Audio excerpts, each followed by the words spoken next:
on avait prévu de faire un truc, tout ça, puis rien ne marche.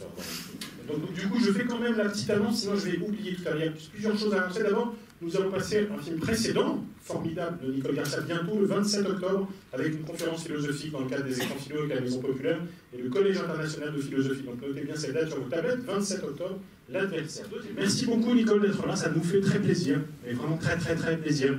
Je suis même hyper ému, tout ça. Je cache tout ça. Bon, non seulement parce que j'aime beaucoup de vos films, comme réalisatrice et comme actrice, mais aussi parce que j'aime vraiment beaucoup celui-là.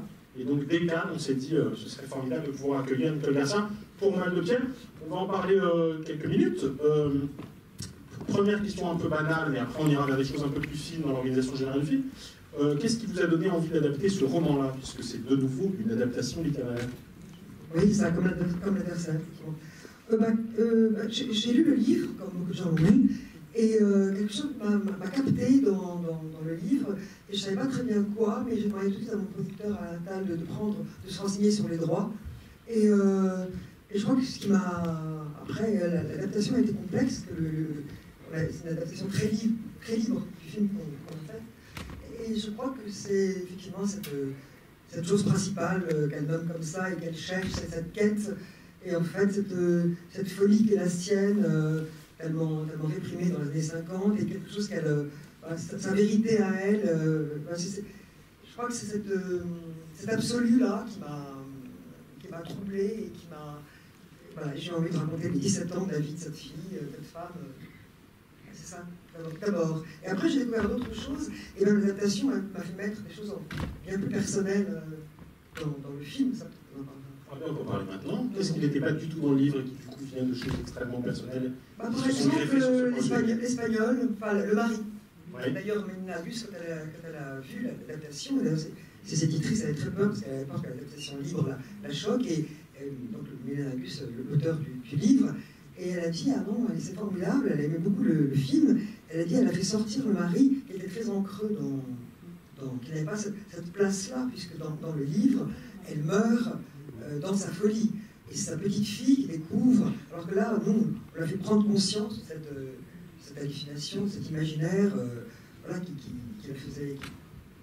l'a fait éviter son effondrement, tout ce qu'elle a mis en place pour ne pas mourir, puisque, comme dit son mari à la fin, je voulais que tu vives.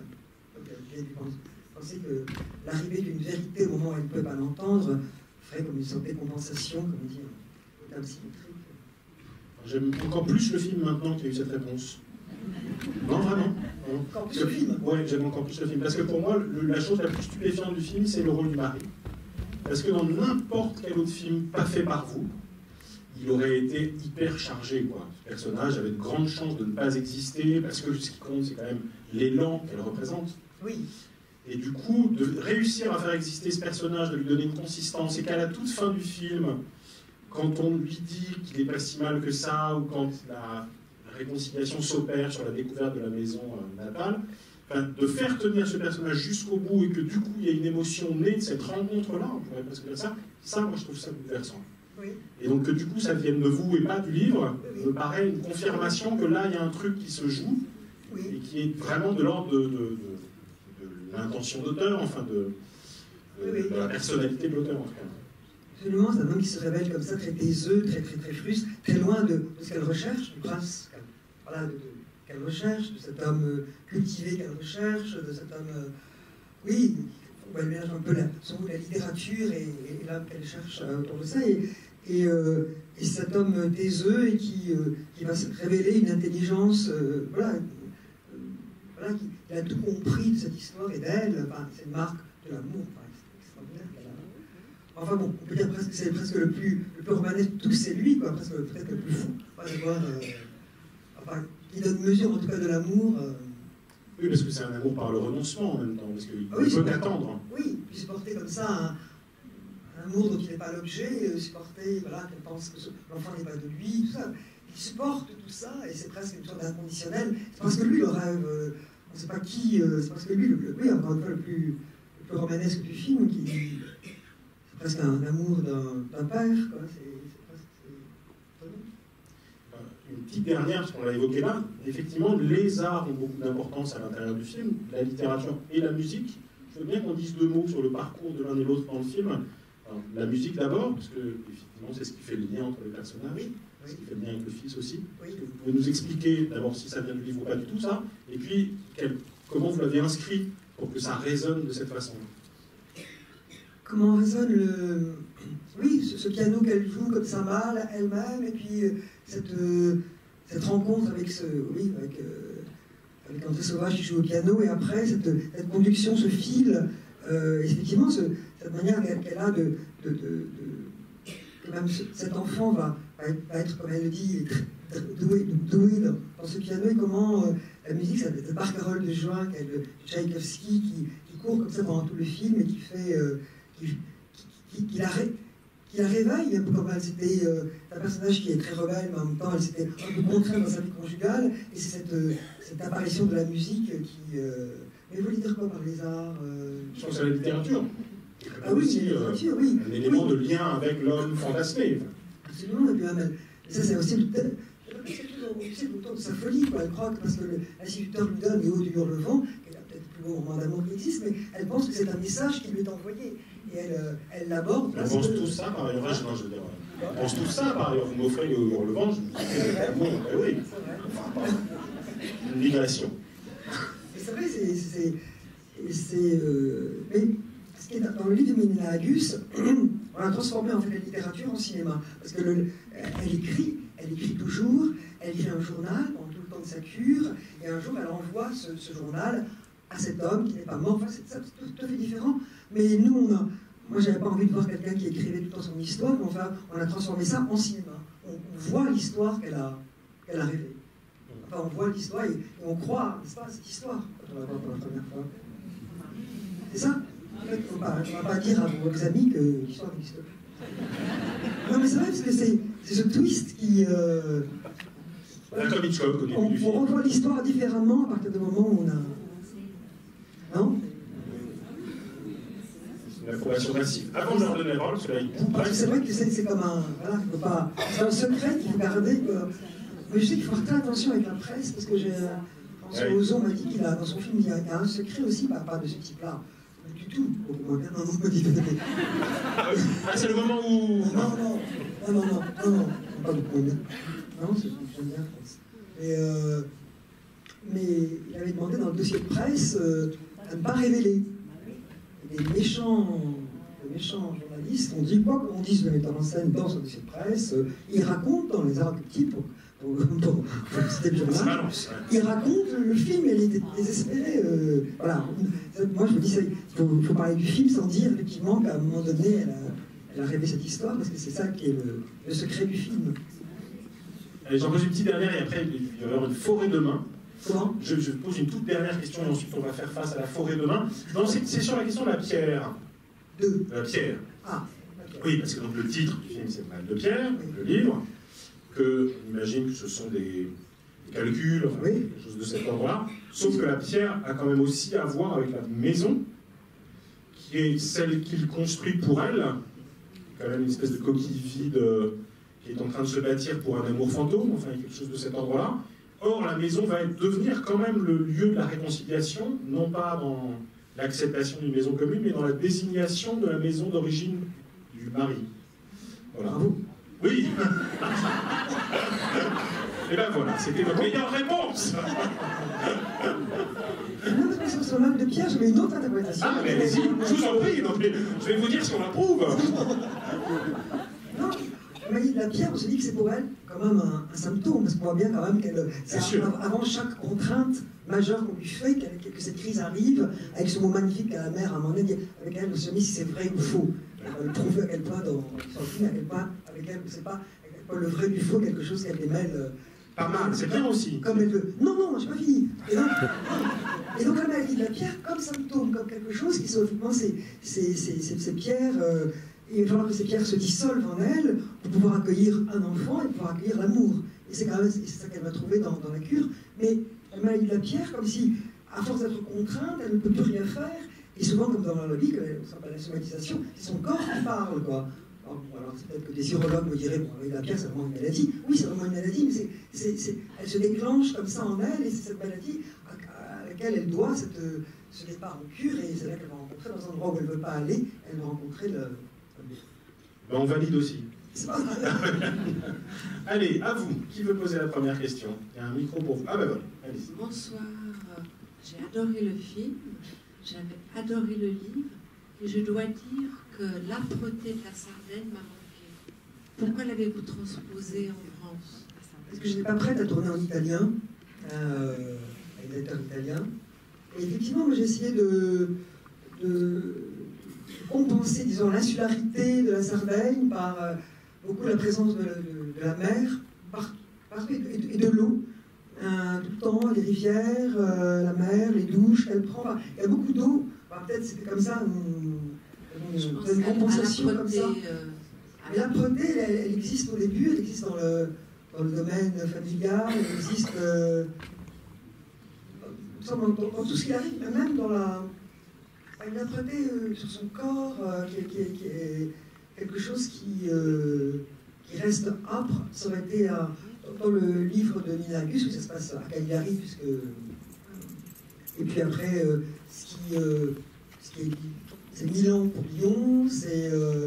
voilà, mais bon, je n'allais pas faire tourner un film en italien, et donc j'ai essayé de garder quelque chose de cette âpreté, de cette dureté de ce monde-là, et il faut se faire et de la Haute-Provence, c'était quand même un équivalent assez juste, quoi.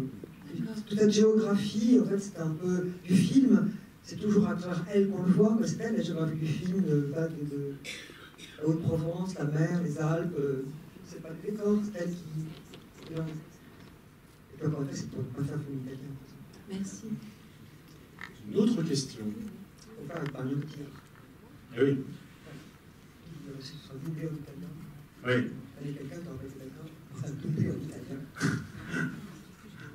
Vous l'avez choisi quand, Ariane Cotillard, sur ce film-là? Vous l'avez choisi quand? Très tôt, en lisant le livre, vous vous dites... En lisant le livre. Ouais. En lisant le livre, je me disais que c'était la...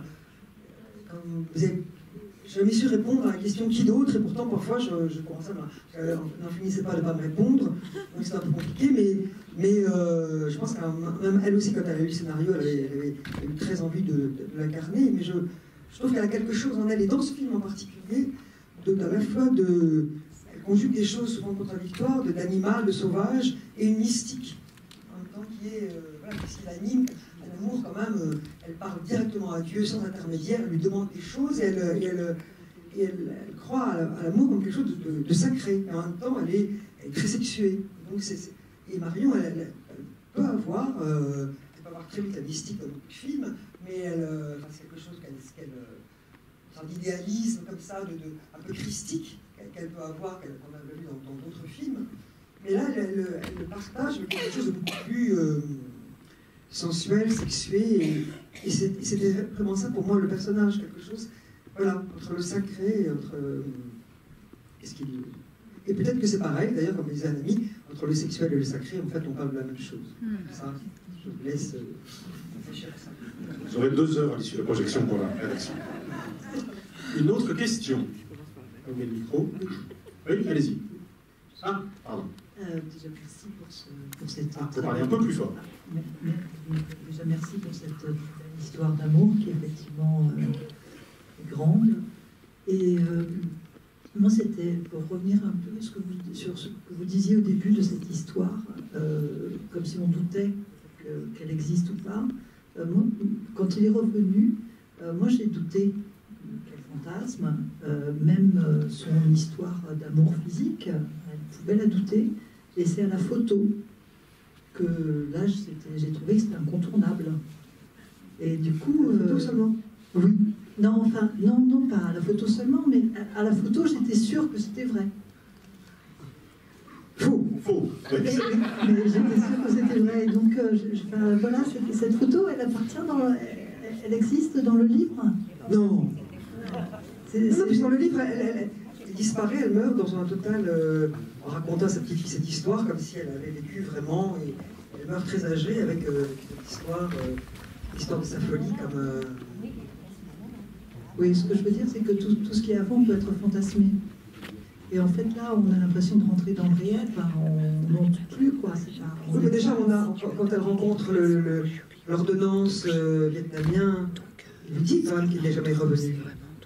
Non, C'est là la première, ce que je veux dire, c'est quand non, c'est au moment où il revient et où elle vit son histoire d'amour, Oui. et qu'elle fait la photo sur le centre. Ah, qu'elle fait la photo. Oui. À ce moment-là, j'ai trouvé que ça concrétisait. D'accord. Et donc, effectivement, après, voilà. Ah, d'accord. C'est à ce moment-là que je trouve que ça concrétise leur histoire. D'accord. Voilà. Alors pour vous, la photo est à la fois, oui, c'est quelque chose de vrai et du faux. Oui. Alors, il y a d'autres petits indices, mais qu'on ne perçoit qu'à la deuxième vision, parce qu'il faudra évidemment le revoir à sa sortie. Par exemple, la femme de ménage, enfin son allié à l'intérieur de... Oui. Qui à un moment, elle lui demande « Mais vous étiez où » Elle répond, je crois, « J'étais toujours été là ». Oui. Donc évidemment, ça peut être relu une fois que le film... Oui. On sent qu'elle l'a sortie de son cadre, il y avait trop de proximité avec elle, donc elle l'a sortie... pour vivre son histoire rêvée. L'histoire, voilà. Seule, sans... Et à la sortie de son... Voilà, c'est quelqu'un d'autre qui est là, Oui. Oui, il y a une organisation, parce que une organisation fantasmatique,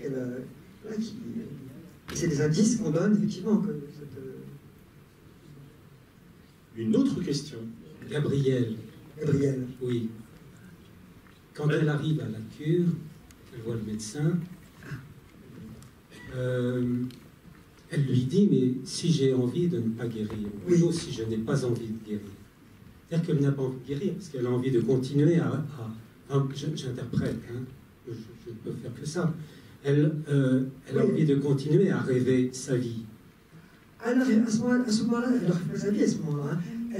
Elle ne veut pas d'enfant de lui, enfin, c'est lui, c'est toi qui veux un enfant, elle ne veut pas aller en cure, elle pense que sa vie est maintenant, elle a raté quelque chose, elle ne le vivra pas, elle admet d'être contrainte, tout ce qui est rebelle en elle, c'est tue, et elle va continuer sa vie avec lui, puisque sa mère l'a voulu comme ça, et voilà, elle ne comprend pas ce corps qui saigne, elle porte un enfant, elle ne le sait même pas, elle ignore ce corps, je pense qu'elle a mis ce mariage, l'a concassé complètement, et elle compte le vivre comme ça, et qu'on lui fiche la paix, et qu'elle elle veut rien d'autre, elle n'aspire à rien. À ce moment-là, c'est son réel, si on veut parler de réel. C'est quelque chose qu'elle ne veut pas y aller.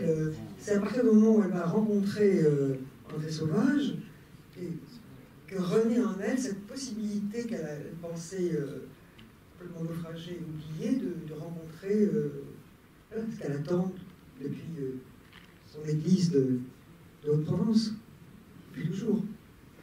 On peut réfléchir pourquoi elle l'attend avec cette ardeur-là, avec cette âpreté-là, justement, avec cette hubris-là, pourquoi elle attend ça si fort. Alors, c'est là où, moi je parle pas de la psychologie, on peut voir les rapports avec sa mère, qu'est-ce qui a manqué, quel est le manque par rapport à une sœur, au contraire, qui semble tellement bien, tellement à l'aise dans la norme. Pourquoi elle? Mais c'est comme ça dans les familles, quelqu'un qui tout d'un coup a ressenti un... Enfin, voilà, je ne sais pas s'il y a des psychologues ou des psychiatres dans la salle ou des gens spécialistes. Et c'est vrai que c'est quelque chose de ce manque-là où elle sort ce rêve d'amour, non? En tout cas, bravo. Oui. Merci. Bravo. Belle réussite. D'autres questions? Oui, madame. Ah, il y a le micro qui arrive là, monsieur le président. Allez-y. Bonsoir, je suis là. En fait, c'est juste un parallèle que je vais oser faire, sans vous froisser, j'espère. En fait, quand j'avais à peu près 14-15 ans, j'ai vu L'été meurtrier, et j'ai vu après L'été meurtrier, quelques années plus tard. Je ne sais plus si on m'entend. Et j'ai fait dans le début du film, peut-être 10 minutes, au bout de 10 minutes, peut-être un parallèle. J'ai senti la même ambiance et la même psychologie du personnage féminin, en tout cas. Voilà. C'est juste une comparaison. Je ne me souviens pas bien de L'été meurtrier. Oui, je sais que c'est Baladjani, mais je vais voir le film, mais je ne me souviens pas bien de la problématique du personnage. Plutôt une ambiance et une atmosphère, en fait. Ah oui. Sur le personnage féminin. Sur elle, oui. Alors comme c'est loin pour moi aussi, j'ai du mal à en parler précisément, mais j'ai eu un flash comme ça. Ah oui. Mais là, le parallèle, c'est juste par rapport aux actrices. Parce que Marion, elle a, après Gianni, quelque chose un peu de cette faute, quelque chose en plus que lui donne beaucoup l'image, et le cinéma, donc, une phosphorescence très exceptionnelle, comme vous pouvez avoir dans certains films, pas mais dans beaucoup de films, je me souviens, comme dans Adèle H. Moi, je comparais plus ça avec Adèle H, par exemple. quelque chose, enfin, Anne Lâche, contrairement à Gabrielle, c'est une fille, elle croit qu'elle est d'érotomanie, elle croit qu'elle est aimée d'un homme qui ne la regarde pas du tout, alors qu'elle se fonde quand même, Gabrielle, sur une histoire qui a commencé. Il a vraiment regardé André Sauvage. Il a vraiment eu ce moment où il y a quelque chose qui s'est passé, mais il est parti. Il est mourant, il part. Et c'est pas aussi... Pendant qu'avec cette maladie, elle arrive avec la maladie, il y a quelque chose d'assez d'une morbidité. Avec sa balle de pierre, elle tombe amoureuse de quelqu'un qui est, plus qu'amoureux, mais de quelqu'un qui est mourant, et qu'elle ne veut pas voir comme tel. Mais il s'est passé quand même quelque chose entre eux. Et après, elle part toute seule dans la réalisation de cet amour, de cet accouplement, comme elle aurait voulu le vivre. C'est plus vers ça que je... Mais ça ne m'étonne pas que les deux actrices ont quelque chose en commun. Moi, je compare votre film à rien parce qu'il est unique. Ah, ça c'est bien.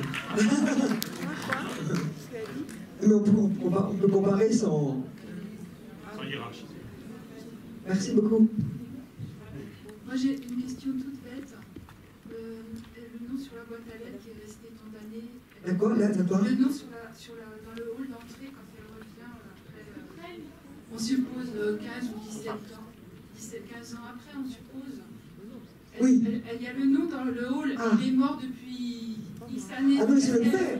Oui, mais c'est son père. Le nom du père. Ah. Oui, c'est le père. Fais attention aux questions, on compose, hein, parce qu'on peut être conspicueux par toute place. Autre question. Allez-y. Je voulais vous complimenter parce que en fait, je suis une gonne de la Croix-Rousse. Et au tout départ de votre film, j'étais très sensible à ce que vous montriez la cathédrale De Lyon. de Lyon. Et donc j'ai particulièrement apprécié pendant tout le film le cadrage, les tissus, donc bravo à la costumière, enfin, tous ces choix extrêmement... c'était très très bien et c'est dans tout le détail, c'est-à-dire que ça va à la couture, la finition de la robe, enfin, je suis assez émue par ça et ça m'a touchée. Et donc toute l'histoire s'est déroulée un petit peu à travers des choses qu'on ne soupçonne pas véritablement, mais qui sont extrêmement profondes et sensibles. Merci beaucoup. Mais justement, les costumes, puisqu'on ne voulait pas, même dans les décors, on ne voulait pas... Il y a un effet d'époque, puisque c'est une époque, mais on voulait quand même que pour que cette histoire atteigne, comme elle garde cet universel qu'elle porte en elle, que l'époque soit trop présente dans les costumes, effectivement, quelque chose qui très vite... Mais il y a une justesse parce que le magnifique tailleur qu'elle porte dans une soie sauvage, etc., que j'ai une maman qui est échantillonneuse chez Bianchini Ferrier, enfin, j'ai grandi dans ces matières, ces étoffes, et je voulais vous dire que tout le monde ne peut pas être de Lyon, il en faut bien un peu partout. Voilà, c'est une plaisante sagesse lyonnaise, et votre film a cette sensibilité-là, j'apprécie. Bon, merci. Allez-y. Transmettrai aux costumières du film. Allez-y. Très près, beaucoup plus. Comme ça, bonjour, merci pour ce film. Alors moi j'ai lu le livre et je voulais vous poser la question suivante. J'ai l'impression que vous avez beaucoup été dans un sens dramatique, tragique. Que dans le livre, j'ai rencontré beaucoup d'humour que je n'ai pas retrouvé dans votre film. Est-ce que je me trompe? L'humour dans le livre, il était surtout dans la pornographie conjugale. Entre autres, Oui, c'est surtout là qu'elle avait avec son mari avant même, et que ça, on n'a pas gardé, sauf quand elle, pour arriver à faire l'amour avec lui, il faut qu'elle, là aussi, elle imagine quelque chose, elle s'imagine en prostituée pour arriver à cet acte. Dans une scène magnifique, par Un exemple. désir, hein? Dans une scène magnifique. Oui. Oui. Une scène magnifique. Mais peut-être que Gémina Auguste, comme elle, dans sa prose, un humour comme ça qui passe, où elle se moque un peu de son personnage, mais c'est pas effectivement la voix que j'ai choisie. J'étais trop avec elle pour avoir une distance par rapport à elle.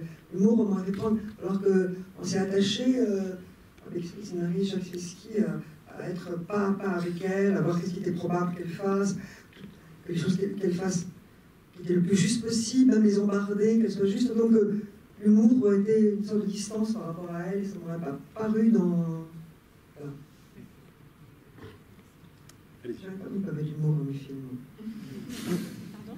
Bonsoir, et merci pour votre film qui est très beau. Moi, ce qui m'intéresserait, c'est que vous me parliez un petit peu de la façon dont vous faites travailler vos comédiens. Donc je vous demande à vous, parce qu'ils sont pas là, enfin je ne sais pas s'ils ont été invités ou pas, mais... Oh oui. Alors, parce que alors peut-être moins dans celui-ci, mais ça m'avait frappé dans Un beau dimanche. Je trouve que vous leur donnez beaucoup de place, et une place qui pour moi est très honnête et très juste. Voilà, et précise. Donc ça m'intéresse de savoir comment vous les faites travailler, comment vous voudriez justement qu'ils soient, qu'est-ce que vous leur dites, comment vous faites. C'est toujours une aventure. Hein, Moi, je pense que la direction d'acteur, elle commence parce que, bon, on paraît toujours un peu tyrannique, mais quand même, il faut bien passer par ce mot-là. Mais elle commence déjà à l'écriture, déjà dans le personnage qu'on propose. Moi, je joue beaucoup les scènes avant. Je sais qu'il y a une scène avec ses contradictions. Attention que le dialogue ne soit pas pianistique avec l'action. Il y a déjà une matière de scène qui est déjà, pour un acteur, ce qui va le meilleur terreau. Et après, moi, je n'aime pas les répétitions. Je pense que c'est quelque chose qui est parti au théâtre. J'aime bien donc, je vois vraiment, je pourrais parler tout à l'heure, je regarde vraiment les acteurs au moment de l'essayage des costumes. Là, je les regarde vraiment, et le costume, c'est le premier pas vers la fiction. Et après, c'est comme une sorte de... On se risque dans la scène. Voilà, il n'y a pas de répétition, on se risque dans la répétition de la scène, mais tout se passe sur le plateau. Et après, je corrige des choses, ou je parle, parfois, comme j'ai une avance sur eux, puis on a écrit le scénario, sans dire les mots, parce que les mots appartiennent aux acteurs, j'arrive à montrer, comme ça, parfois comme de manière un petit peu bizarre, je crois, c'est ce qu'ils me disent, mais j'ai la chance d'avoir des grands acteurs, des très bons acteurs, mais Marion en particulier, enfin, ça en particulier, Marion, mais c'est pas de tous les autres. Ils chopent quelque chose où j'indique par cette manière de montrer, sans les mots, la strate, je pense que la scène doit être jouée. Et ça, voilà, ça se prend parfois facilement, parfois moins, mais voilà, c'est comme si j'insufflais quelque chose de manière assez, non pas sensuelle, mais corporelle, ou voilà, ça passe plus par ça que par la psychologie. Ils sont aussi, ils savent très bien lire. La psychologie n'est pas du tout une dynamique du jeu, elle sert à rien. En revanche, la manière de porter un manteau, d'arriver, de s'asseoir, dit beaucoup de choses. Mais je ne serai pas après. Après, les directeurs continuent au montage. Voilà, on garde le mieux, on enlève, voilà, on construit, ça s'élabore vraiment sur tout le parcours des acteurs. De l'écriture à la salle de montage. Au fond de la salle. C'est très clair. C'est très clair. Au fond de la salle. Oui, au fond de la salle. Moi, j'ai adoré le film, et il y a un truc qui m'a beaucoup marqué, c'est la couleur. C'était une variation dans les bleus, dans les verts. Et du coup, je renchéris avec ce que disait la dame tout à l'heure, qui parlait de Lyon, des soies. Et plus que des soies de Lyon, c'était tout simplement les couleurs, et particulièrement les couleurs que portait l'héroïne. Les couleurs qui sont tout le temps en train de nous parler, de nous donner des indications. Et je me demandais si vous aviez fait ce choix. Oui. Ce choix du bleu, ce choix du vert, qui fait du coup, je trouve, une symbolique très aquatique à ce personnage, plus que la pierre, très aquatique. Ouais. Non, mais c'est vous qui me le révélez, parce que on travaille beaucoup avec les costumes, comme avec tous les collaborateurs du film. Elle proposait des choses, et après on va dans un sens, mais c'est presque à son insu. On découvre les choses comme vous maintenant après. C'est vrai qu'elle est beaucoup dans les bleus, il y a quelque chose qui, en tout cas, pas qu'on remarque le costume, qui uniformise en même temps quelque chose d'elle. On n'est pas, le costume ne vient pas déranger quelque chose comme les décors, quelque chose qui laisse passer l'histoire, le récit, le caractère. Mais le bleu, c'est intéressant parce que c'est vrai que on me faisait remarquer qu'il y avait beaucoup d'eau dans le film. Et et de la rivière à la mer. Et c'est vrai que peut-être que ce bleu participe de ça, que de me rattraper de l'insularité que j'avais pas gardée en transposant le livre de la Sardaigne à la France. Madame. J'avais une question. Je vous remercie pour votre film. L'adaptation devait être très complexe, vous avez complètement transposé vraiment. Un peu plus fort. Excusez-moi, vous m'entendez? Oui. Il y a des choses qui changent, mais donc c'est très bien transposé, même si l'histoire diffère un peu. Et je voulais savoir, vous avez dit tout à l'heure que ce qui vous avait touché dans le roman, c'était la fameuse chose principale.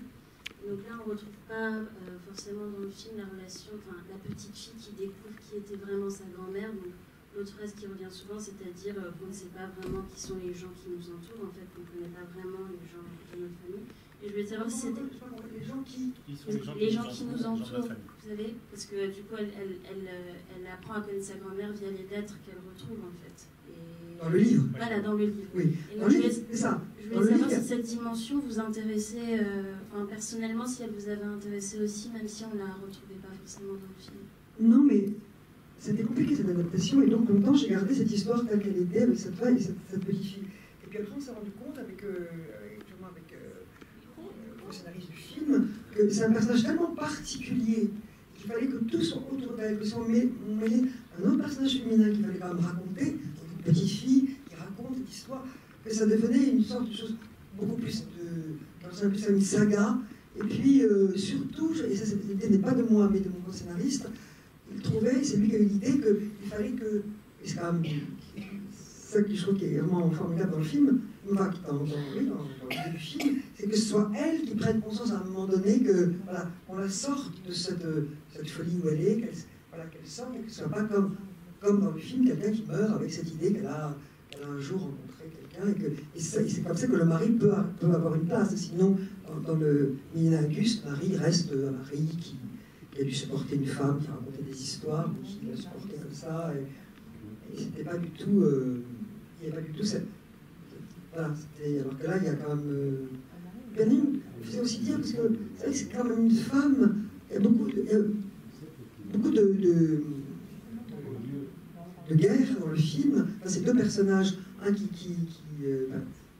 espagnol, Marie, qui sort de la guerre d'Espagne, de la libération d'Espagne, de la guerre civile, et lui, André Sauvage, qui rentre d'une guerre coloniale, qui a un grand partie de l'histoire de France, et ce sont deux hommes qui ont connu la guerre, et avec une femme qui est en guerre aussi, en guerre, elle avait quelque chose en elle, un désir qu'elle arrive toujours à qu'elle va combattre, qu'elle va combattre, et c'est une dimension quand même qui permet que ce romanesque soit un romanesque voilà, pas âpre, fort, et qui parle beaucoup de ça, finalement, de ces guerres que nous avons tous à mener autant. Une autre question? Oui, au fond de la salle. Bonsoir, merci pour votre film, j'ai trouvé très très beau. Je voulais revenir sur la scène d'amour entre Gabriel et son mari à l'hôtel. À l'hôtel chez eux? Non, à la cure. Quand lui revient la nuit, elle a réellement eu lieu cette scène, c'est pas dans son fantasme à lui. Non, bien sûr. Voilà. Et comme elle a l'air elle fait l'amour avec qui en fait? Moi je pense qu'elle est encore dans son fantasme. Elle accueille encore dans la nuit. Moi je pense que c'est un personnage. Elle est pas. Moi je pense qu'elle est pas complètement folle. Elle n'est pas quelqu'un qui va devoir être interné. Elle doit s'arranger.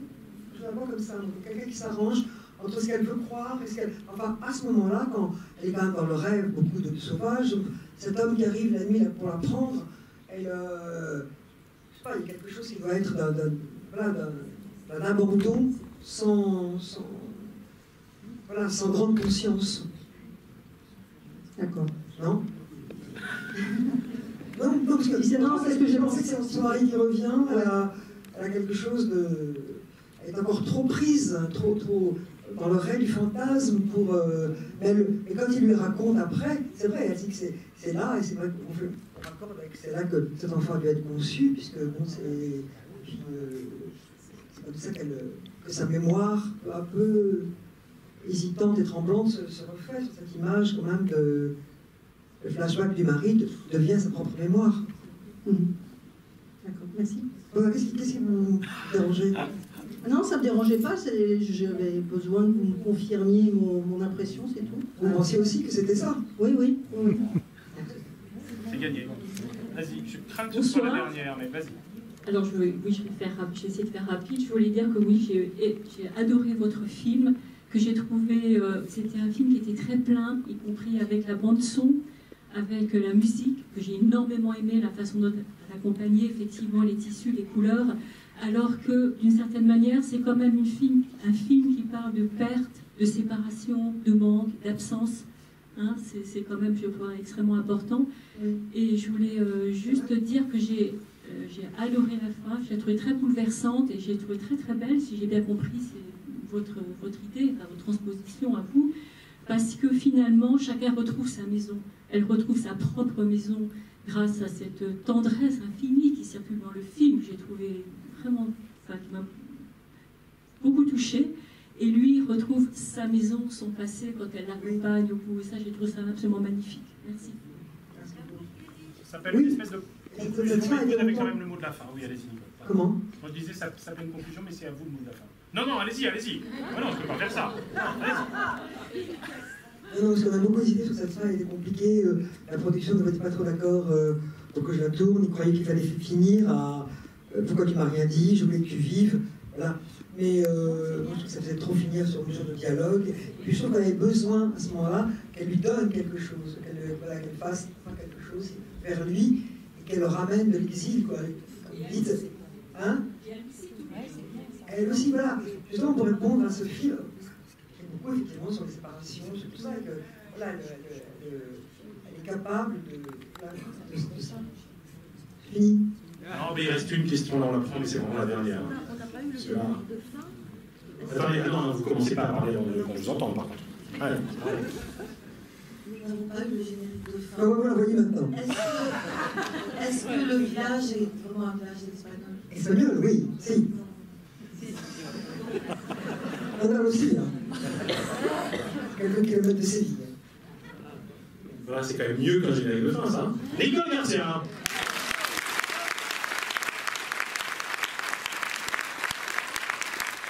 Merci beaucoup.